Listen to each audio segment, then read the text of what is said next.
बेटा तू बच्चों का नाश्ता बना दे, इतने में मैं इन्हें तैयार कर देता हूँ। फिर तू वत्सल का लंच लगा लियो, मैं इन्हें बस छोड़कर आऊंगा। नरेश जी अपनी बहू दिव्या से बोले, नहीं नहीं पापा जी मैं कर लूंगी, आप बैठिए, मैं बस अभी आपकी चाय बनाती हूँ। दिव्या बोली, अरे बेटा बन जाएगी चाय, मुझे कौन सा कहीं जाना है, तू पहले इन सब कामों को फ्री हो जा, तब तक मैं इन शैतानों की रेडी करता हूँ। नरेश जी हंसते हुए बोले। दिव्या हैरान थी, जो पापा जी माँ के रहने पर एक गिलास पानी खुद नहीं लेते थे, आज उनके जाने के 15 दिन बाद ही उन उसकी हर काम में मदद कर रहे हैं। असल में दिव्या ने परिवार में दिव्या के पति, सास ससुर और 2 बच्चे थे। 6 साल का काव्य और 3 साल की आव्या थी। जब से दिव्या शादी होकर आई है, उसकी सास ने उसे बेटी की तरह रख घर के कामों में सहयोग दिया। यूँ तो दिव्या ने ससुर नरेश जी से बहुत प्यार करते हैं उसे, पर उसने कभी अपने ससुर को खुद से कोई काम करते नहीं देखा। अभी 15 दिन पहले दिव्या की सास का अचानक हृदय गति रुकने से देहांत हो गया था। तब बच्चों की छुट्टियां थी और दिव्या के पति वत्सल ने अवकाश लिया था। आज सभी वापस में वापस से जा रहे थे, क्योंकि वत्सल का ऑफिस दूर था तो उसे जल्दी निकलना पड़ता था और नरेश जी रिटायर हो चुके थे तो घर में ही रहते थे। लाओ बेटा बच्चों का दूध दो, नरेश जी बच्चों को तैयार करके बोले। बच्चों का दूध और टिफिन दे दिव्या वत्सल का खाना पैक करने लगी, साथ साथ उसका नाश्ता भी तैयार कर रही थी और एक गैस पर चाय चढ़ा दी थी उसने। लो वत्सल तुम्हारा नाश्ता, पापा जी आपकी चाय, आप नाश्ता लो, अब देर से करोगे, अभी देर से करोगे। दिव्या बोली, दे ही दो बेटा, तुम्हारा भी काम निपटे वरना दोबारा रसोई चढ़ानी पड़ेगी।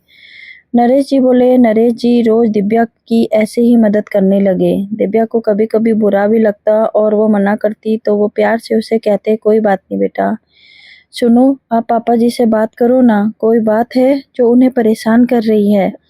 एक रात दिव्या वत्सल से बोली, क्यों कुछ हुआ है क्या, पापा ने कुछ कहा तुमसे। वत्सल बोला, नहीं, पर जो इंसान एक गिलास पानी भी नहीं लेता है खुद से, वो मेरे साथ इतने काम कराए, कुछ तो गड़बड़ है।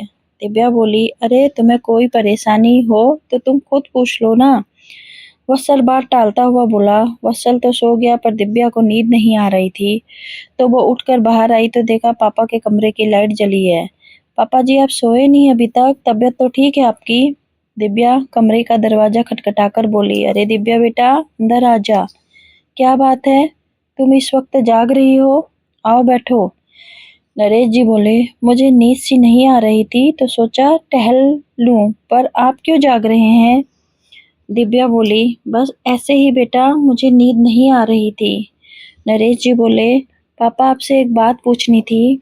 दिव्या ने हिचकते हुए बोला, हाँ बेटा बोलो, संकोच क्यों कर रही हो। नरेश जी बोले, पापा जी मुझसे कोई गलती हुई है, क्या आप मुझसे नाराज हैं या मेरी कोई बात बुरी लगी आपको।